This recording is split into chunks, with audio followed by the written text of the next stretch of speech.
तो वो जो दूसरे का ख्याल है वो हमारे अज्ञान की ही धारणा, अन्यथा कौन है दूसरा?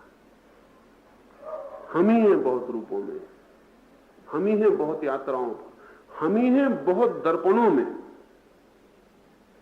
निश्चित ही सभी दर्पणों में, लेकिन दिखाई तो कोई और ही पड़ रहा है। एक सूफी कहानी है कि एक कुत्ता एक राजमहल में घुस गया और उस राजमहल में सारी दीवारें दर्पण की बनाई गई थी। और वो कुत्ता बहुत मुश्किल में पड़ गया, क्योंकि उसे चारों तरफ कुत्ते ही कुत्ते दिखाई पड़ने लगे। वो बहुत घबराया, इतने कुत्ते चारों तरफ, अकेला घिर गया इतने कुत्तों में, निकलने का भी रास्ता नहीं रहा। द्वार दरवाजों पर भी आईने थे, सब तरफ आईने ही आईने थे। फिर वो भौंका, लेकिन उसके भौंकने के साथ सारे कुत्ते भौंके और उसकी आवाज सारी दीवारों से टकरा के वापस लौटी। तब तो बिल्कुल पक्का हो गया कि खतरे में जान, और बहुत दूसरे कुत्ते मौजूद, और वो चिल्लाता रहा, और जितना चिल्लाया उतने जोर से बाकी कुत्ते भी चिल्लाए, और जितना वो लड़ा और भौंका और दौड़ा उतने ही सारे कुत्ते भी दौड़े और भौंके। और उस कमरे में वो अकेला कुत्ता था। रात भर वो भौंकता रहा। सुबह जब पहरेदार आया तो वो कुत्ता मरा हुआ पाया गया, क्योंकि वो दीवालों से लड़के और भौंक के थक गया और मर गया।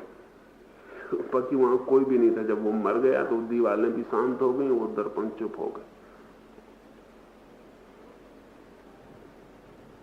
बहुत दर्पण, और हम सब एक दूसरे को जो देख रहे हैं वो बहुत तरह के मिरर्स, बहुत तरह के दर्पणों में अपनी ही तस्वीरें हैं। इसलिए दूसरा कोई है ये भ्रांति है। इसलिए दूसरे की हम सहायता कर रहे हैं ये भी भ्रांति है, और दूसरे से हमें सहायता मिल रही है ये भी भ्रांति है। असल में दूसरा ही भ्रांति है।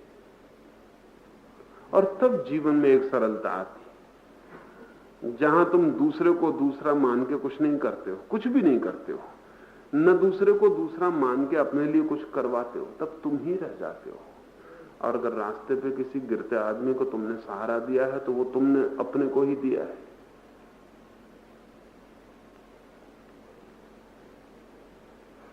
और अगर रास्ते पर किसी और ने तुम्हें सहारा दिया है तो वो भी उसने अपने को ही दिया है। मगर ये परम अनुभव के बाद ख्याल में आना शुरू होगा, उसके पहले तो निश्चित ही दूसरा है।